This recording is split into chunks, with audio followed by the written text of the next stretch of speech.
No nii, see on siis meie panus Ukrainale. Buss, nüüd see töö korras. Asja mõte on see, et nüüd kus talv ja pläga on, et Ukraina sõdurid saaks siis oma riideid kuskile kuivam panna, siis läheb see kero läheb sisse siia kongi. Kong on vahuga üle lastud, soojustatud. Ja siis nad saavad kõik oma riided siia nagu, või märjad riided saab siia riputada. Sest väga äge ei ole just kuradi võidelda, kui oled kalts läbi märg. Aga siis siin kuivad riided ära. Seal selle resti peal neid tuleb see muidugi veel reste.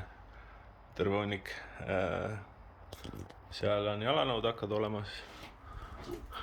Ja muidugi, et see niis, kus siit välja läheks, selleks on veel, siis tulevad ventilatsioon ka siia. Või on siis uksega käib see. Seda peab mõtlema. Nii ta on.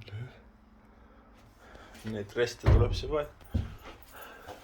Siin on jalanõud peal, siis hakkad kuju. Vot nii. Nii et natuke abi siis poistele, sellest jälle ei pea kalts märjana sõdima.